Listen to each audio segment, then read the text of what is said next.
Let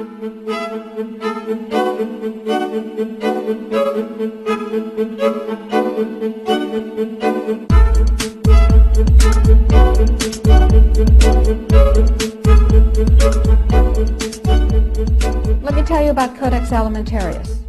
Let me define it for you. Let me help you understand the enemy. And let me assure you that absolutely nothing that I'm going to tell you is exaggerated, is interpolated, or is imagined. Everything I'm going to tell you is documented. And a great deal of it is documented on my website, which is www.healthfreedomusa, one word, healthfreedomusa.org. Let me back up and tell you that I've been watching Codex come toward us for about the last decade. And I've been watching the votes in Congress, which, God help us, is our bastion of support and protection against Codex, and I'll explain why that is. I've been watching the votes to protect our health freedom dwindle until finally in the 109th Congress, without a good deal of activity, we didn't have the votes to protect us. I've been watching Codex accelerate, and I've been watching it expand, and I've been getting more and more troubled. Let me give you a brief rundown of Codex then. After the Second World War, the Nuremberg tribunals were held, in which people who had committed crimes against humanity were judged by the world community in a court run by the United States and Britain, and they were sentenced to terms in prison if they were found guilty of crimes against humanity. One of the people found guilty of crimes against humanity was the president of a huge industrial megalith called IG Farben. IG Farben produced the gas used in the gas chambers, Cyclone B. They produced the steel for the death camps and the railroad lines. They produced the munitions, they produced chemicals, they produced all kinds of stuff. They produced pharmaceuticals. Big, big, big, big pharmaceutical company. So the president of IG Farben was convicted of crimes against humanity. Now, he's a sort of artistic fellow and creative. He was the one who was responsible for the slogan that people saw as they entered Auschwitz, usually for the last time. Arbeit macht frei. Work brings freedom. Creative sort of fellow. So he was sitting in jail and he said, well, that didn't work. What else can we do? I've got it. Food. He who controls food controls the world. So when he got out of jail, he went to his UN buddies and he said, have I got an idea for you? If we take over food worldwide, we have power worldwide. And his UN buddies said, cool idea. And so they created a trade commission. That's a very important pair of words, a trade commission called the Codex Alimentarius Commission. It is not a public health commission. It is not a consumer protection commission. It is a trade commission. Trade is about what? Money. Business. Trade is about profit. Well, they said in 1962, we're going to work toward total global implementation of Codex Alimentarius on December 31st, 2009. Long term. And they set up a bunch of committees on fish and fishery, fats and oil, fruits and vegetables, ground nuts, nutrition and foods for special dietary uses, and so on. There are currently about 27 Codex committee. There are regional organizations. There are task forces and so on. So it's a huge bureaucratic monstrosity. It's immense. Codex has promulgated well over 4,000 guidelines, standards, and regulations on everything which can legally be put into your mouth, with the exception of pharmaceuticals. They are not part of Codex. Important. Now, Codex standards have no legal weight whatsoever. Zero. So who cares about them? They're just standards. So we're talking about an industry-dominated, regulation-setting organization. But if it has no legal standing, who cares, right? Here's the history of Codex Alimentarius before 1962. The Austro-Hungarian Empire said, we need rules by which the courts can rule on cases involving food. So we'll have regulations and rules that the courts will enforce. That's how they get their weight. That was called the Codex Alimentarius, and it was put into place around 1893 and lasted until the end of the Austro-Hungarian Empire in the First World War. So the idea was there in the Germanic tradition. We need rules, lots of rules, lots and lots of rules. We need a lot of rules. Let's have rules for everything to do with food. So it was sort of a natural extension for the German industrialists to say, we'll go back to the good old days of Codex Alimentarius, back when we had them in the Austro-Hungarian Empire. Cool. So they started promulgating their rules and regulations, and they were voluntary. They were sort of guidelines. Now, Codex Alimentarius Commission is administered by the World Health Organization, WHO, and the FAO, the Food and Agriculture Organization. They fund Codex and they run it at the request of the UN. So they're mommy and daddy to Codex Alimentarius. And that's very interesting because they're supposed to be about health and food worldwide. Some conflicts of interest that we'll talk about. So Codex started promulgating regulations and rules, and the way that's done is that the committees work up a rule, a standard, a guideline, a regulation, and then they get it to what's called Step 8, which is the final step in their administrative process, and then it's presented to the Codex Alimentarius Commission for ratification, like the vitamin and mineral guideline was presented to the Codex Alimentarius Commission on July 4th this past summer.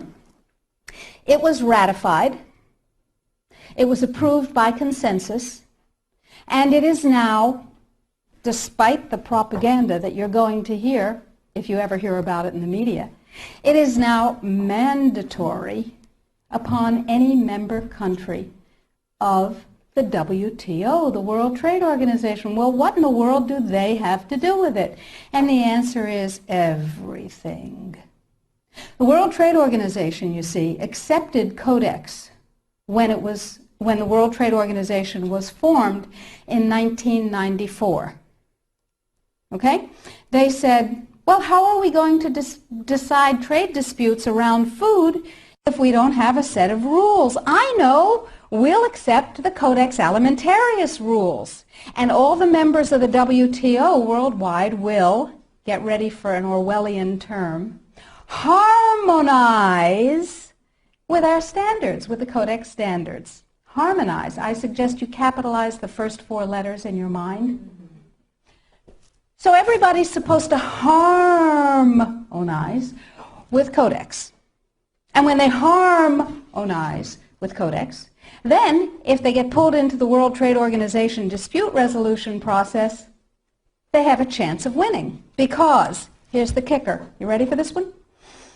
If two countries go into the World Trade Organization dispute resolution process, and one of them is Codex compliant, and one of them is not Codex compliant, the one that is Codex compliant automatically wins regardless of the merit of the case.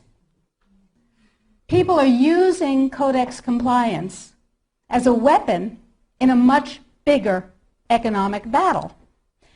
So, every country in the world is racing to do what? To become Codex compliant. So, in the United States, the situation is, okay, how do we become Codex compliant when we have laws that protect us? And you have to remember that Codex does not serve consumer well-being, does not serve health. It serves what I call the 5 bigs. Big Pharma, Big Chema, Big Biotechna, Big Agribiz, and Big Medica. Little you and little me are not served by Codex in the least. So before we go forward and talk about the rest of what has to happen, let's ask what Codex does. You probably all know about the vitamin and mineral guideline that was ratified on July 4th. You may not know that although it is said that Codex guidelines, regulations, and standards which have been ratified are voluntary, they are not voluntary. That is known as a lie. They are mandatory, but they are not fully mandatory until December 31st, 2009. They're sort of kind of a little bit mandatory now, and they're totally mandatory then. Okay, so what does Codex do? Why do I care enough about Codex to close my practice and stop treating patients who came to me from around the world to help them regain their health and be radiantly well with non-toxic means, which is a very satisfying thing to do. I love it. And it also provided me with an income. That was nice. Why am I concerned enough? Okay, let's talk about the vitamin and mineral guideline first. In 1994, here in the United States, DIRECTE, the Dietary Supplements, Health and Education Act, was passed, which classifies nutrients and herbs as foods. As foods, you can set no upper limit on them.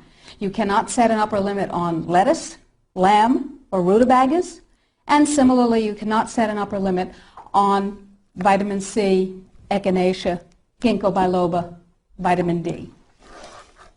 And access to nutrients is freely given to us. We are allowed to have any nutrients we want because, and this is a very important point, under common law, anything not forbidden is permitted. Codex, on the other hand, is a Napoleonic Code law system. Under Napoleonic Code, anything not permitted is forbidden. That's called a positive list. So, vitamins and minerals. In 1994, we passed DIRECTE. Nutrients are foods. We can have as much of them as we want. It's our business.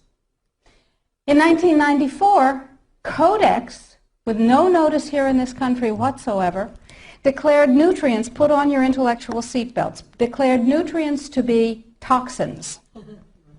They're poisons. Dangerous industrial poisons. As poisons, we have to be protected from them.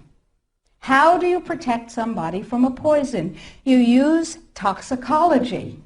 You use a science called risk assessment. A quick primer on risk assessment. First, you take the substance that's poisonous and you feed it to animals and you determine the dose that kills 50% of them. That's called the LD50. Okay? And you extrapolate what the LD50 for a human being might be. Then, you go down to the other end of the dosage range and you start feeding itty-bitty tiny bits of it to test animals. And you come up with the largest possible dose, the maximum permissible upper limit, that can be fed to an animal before a discernible impact is shown. Okay? No discernible impact. Then you divide that by 100. That's how they do it in risk assessment. And now you've got a safety margin. So you've got 1/100th of the dose that can be given, the largest dose that can be given with no discernible impact. Okay? Nutrients under Codex not only are limited to those nutrients on the positive list, and we anticipate there will be 18 of them, and they do not include CoQ10, glucosamine, chondroitin sulfate. They do include fluoride, which, to my knowledge as a physician, has absolutely no biological benefit whatsoever. But it does make people complacent. Fluoride was first used in the Gulag because it was discovered that prisoners who were fed fluoridated water were complacent and you could do anything you wanted to them. They were easy to manage. So you have 18 nutrients.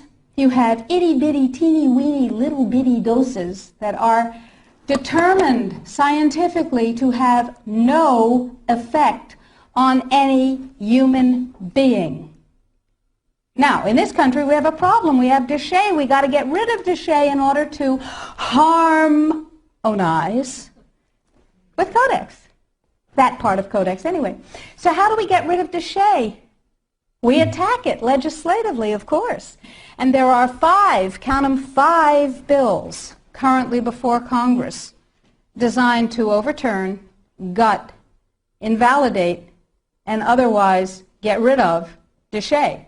Because once DIRECTE is gone, we can harmonize with the vitamin and mineral guideline. So what we're talking about is waking up one morning and being very surprised to find that high-potency, therapeutically effective, clinically significant nutrients are now illegal in the way that heroin is illegal. Not available with a prescription, illegal. If these nutrients have any impact on the human body, they are illegal. That's just the vitamin and mineral guideline. Let's talk about milk. We have recombinant bovine growth hormone, and now we can choose milk with it or milk without it, butter with it, butter without it, right? Not under Codex, because under Codex, every dairy cow on the planet must be treated with Monsanto's recombinant bovine growth hormone.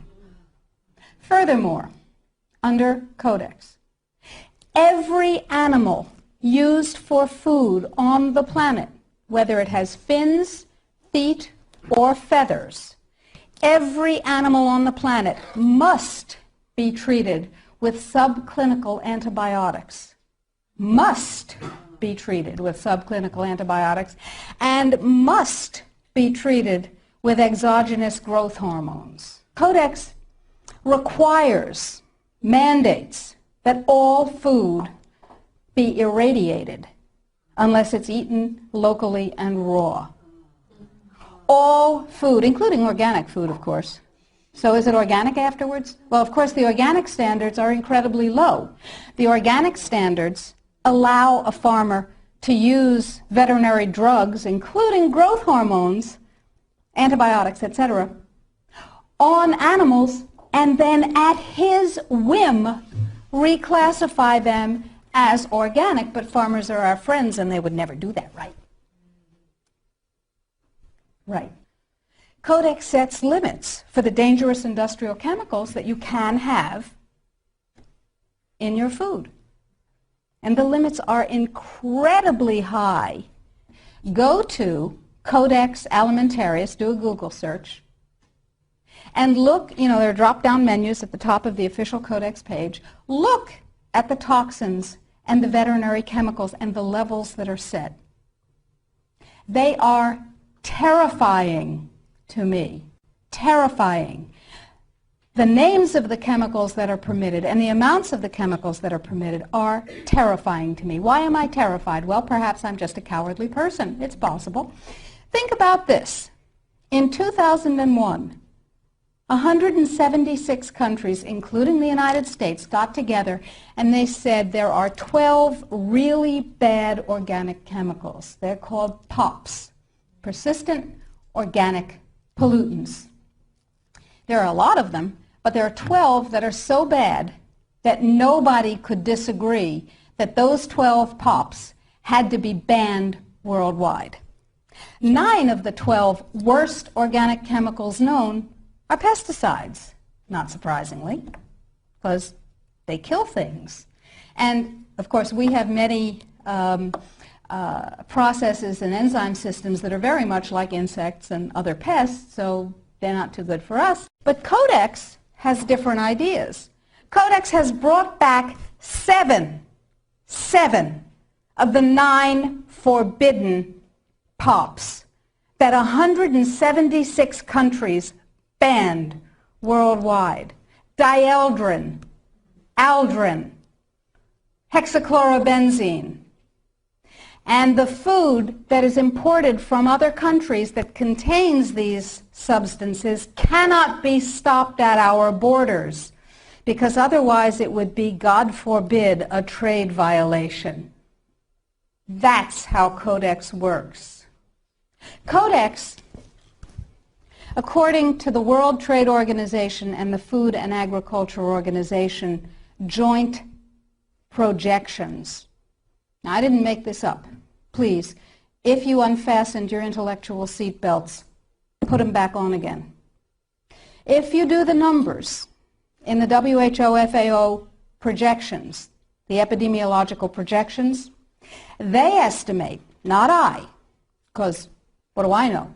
They estimate, they're the experts, that just the vitamin and mineral guideline alone, when it goes into global implementation on December 31st, 2009, will result in a minimum of 3 billion, that's B, bad, big, billion deaths, 1 billion through simple starvation. Those folks who die are not particularly economically successful from the point of view of the corporations. When you're starving to death, how much good can you do when the issue is how much can you buy? Not a lot. Forget them. But the next 2 billion, they will die from the preventable diseases of undernutrition. Cancer, the single most profitable condition ever known to humankind. Cardiovascular disease, a good second. Diabetes, pretty good producer. And a whole host of other preventable diseases. Who will die? Who knows? Who will live? Probably those people who are wealthy enough and powerful enough to have their own pushers of clean food and nutrients. That's who will live. You and I? Probably not. Our children? Probably not. Our grandchildren? Probably not. So we're talking about food regulations that are in fact the legalization of mandated toxicity and undernutrition. It will be illegal if there's a famine in, wherever there's a famine, to ship high nutrient density biscuits to that country, and it will be illegal to distribute them. That's what we're talking about. Codex is big and it's bad, but it's not invulnerable. So the point is that we have to protect ourselves, and I believe that we have to regain global leadership, which we have lost, surrendered, squandered, sold. No global. No, we have. We have sold. Just joining the World Trade Organization surrendered our sovereignty. However, parenthetically, I have a team of constitutional lawyers looking at the following question. Are we members of the WTO? Because if you remember from high school civics, the way you get a treaty to be a real treaty is to have it ratified by a 2/3 majority of the Senate. And the way we got into the WTO was they passed a law allowing Bill Clinton to fast-track us into the WTO. That's not a treaty. We are not in the WTO. All right. Yeah. Now, that's a piece of the battle. Tell George. We will tell George, but I don't think he's going to be relevant by the time we tell him. So that's a piece of it, but that's not going to save our lives right now, because do you know, picture in your mind a wasp or a bee trap where the insect voluntarily goes down the funnel and then can't get up out of the trap again? That's Codex. A regular law can be overturned, it can be repealed, it can be corrected by another piece of legislation. But once we become Codex compliant in any area, as long as we're members of the WTO, it can never be repealed because we have lost the sovereignty to become un-Codex compliant as long as we're in the WTO. So it's like going down that funnel and not being able to get up out of it. So it's very important that we make sure that we do not become Codex compliant. But then we'll be hit with all those big trade sanctions and the country will be destroyed economically, right? No. Remember surprise? One of the principles of war? Remember mass, where you take your strength and put it against the enemy's weakness? Well, here's what we've done. We have a team of lawyers who have spent hundreds of hours with us pro bono. These are good guy lawyers. These two gentlemen and we have spent hundreds of hours studying Codex, understanding its weaknesses, a lot of weaknesses, and constructing a strategy which will take the sucker down. It will take it down.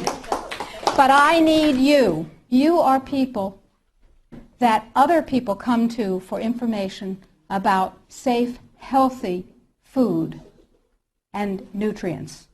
You are ready-made dissemination points. You are the 1,000 million, 100 million points of light. Here's what is happening. Every country in the world has to be Codex compliant in order not to get hit by WTO trade sanctions, as I told you, if they're members of Codex in the WTO. And there are a few countries that are not, but I guarantee you they're not of any major significance.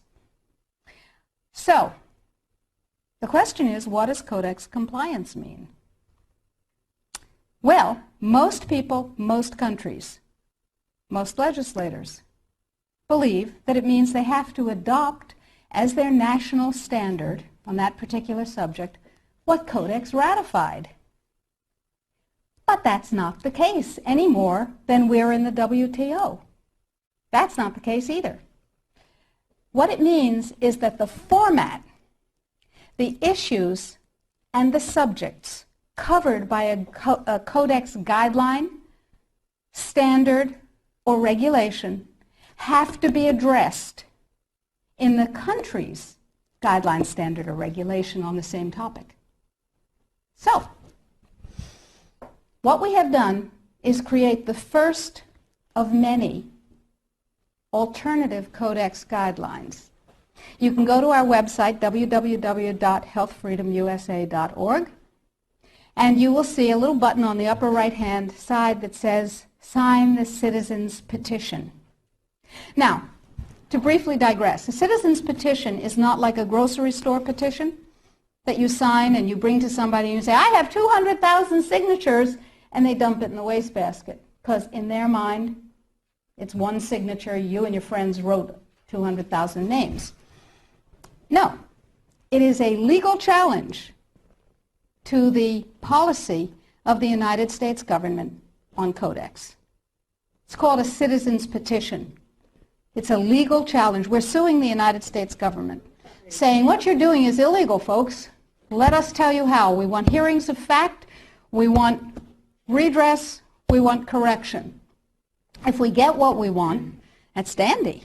If we don't get what we want, we have gone through a process called exhausting administrative remedies. We have made the case ripe for court. Okay, so I need you and everybody you know to sign the citizen's petition saying this is a bad policy, en masse. And you do this on the web, and you'll see the instructions, and we present the thousands and thousands and thousands of actual physical pages that we print out with people's signatures to the U.S. Codex Office and to the FDA, and they don't like that at all. But that's okay. However, this time, this is the Second Amendment of the Citizens Petition that we're asking you to sign. This time, the revised Vitamin and Mineral Guideline is part of it. It's part of the lawsuit saying this needs to be U.S. policy. The more voices that say, this is what I want, and you work for me, Mr. and Mrs. Bureaucrat and Mr. and Mrs. Congressman, Mr. and Mrs. Senator, the more voices, the more weight. So step number one is read and sign the citizen's petition. Step number 2 is disseminate the information, the web link. Tell everybody you know. Put it out in your office. Get your patients, your friends, your neighbors, your suppliers to sign the citizens' petition. And your suppliers, the companies that you use, are going to tell you that you're out of your minds. They will tell you that Codex is not a problem. And they will tell you, anybody here have a dog? Okay. Dog owners know that you ask a dog to heel, sit, down, stay. That's Codex in this country and worldwide. Because the more people who are in Codex coma, the less trouble they have getting this through. So the NNFA, anybody here ever heard of the NNFA? Everybody's heard of the NNFA. Did you know that the members of the NNFA are not just health food stores and manufacturers, but include companies with names you may have heard? Pfizer, Merck, Monsanto, Bayer, BASF, Archer Daniels Midland, Chemet, Eastman Chemical, I could go on, GlaxoSmithKline Wellcome, Wyeth Arrest, you get the idea. Why? Because after DIRECTE was passed and the nutrient business burgeoned, the pharmaceutical folks said, and they're not dumb, said there's gold in them nar pills.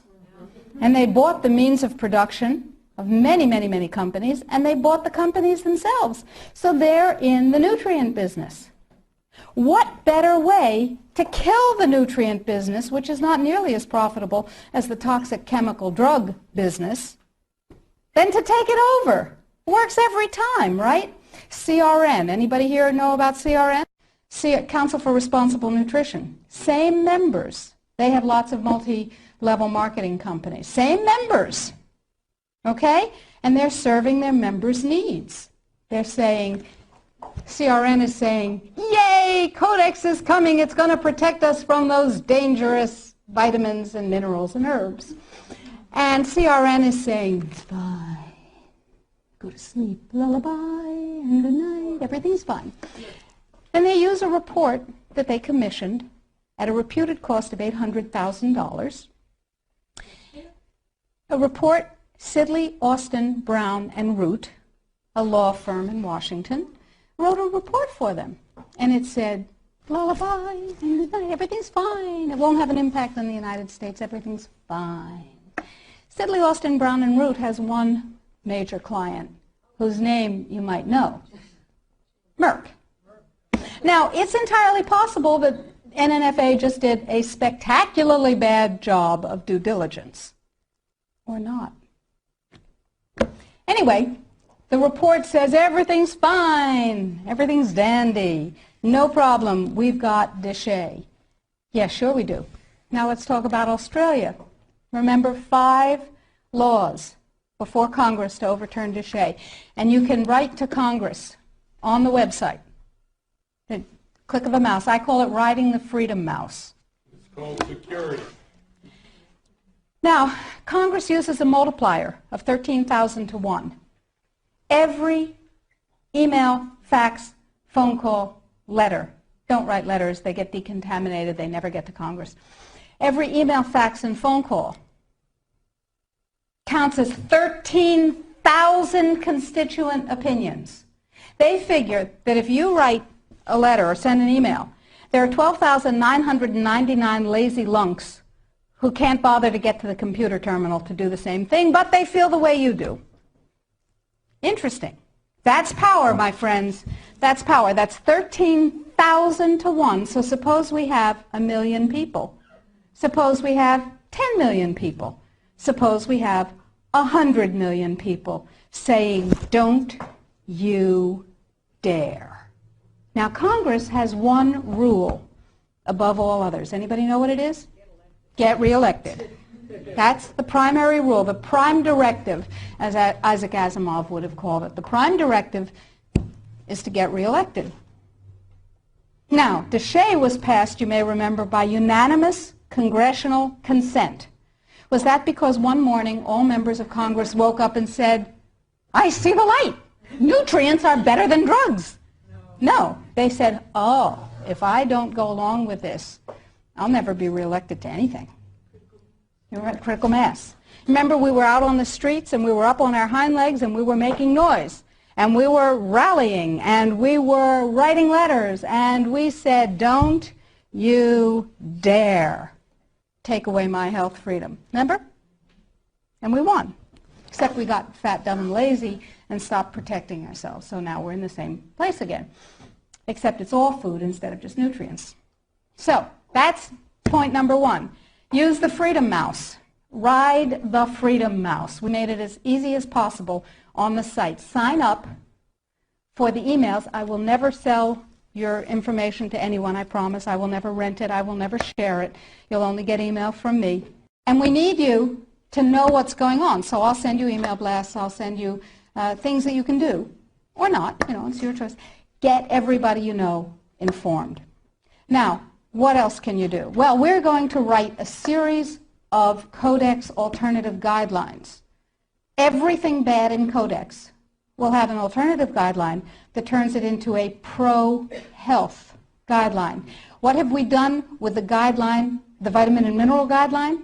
You can see that because we have a markup copy that has their guideline crossed out and ours written in on the website. It's right there.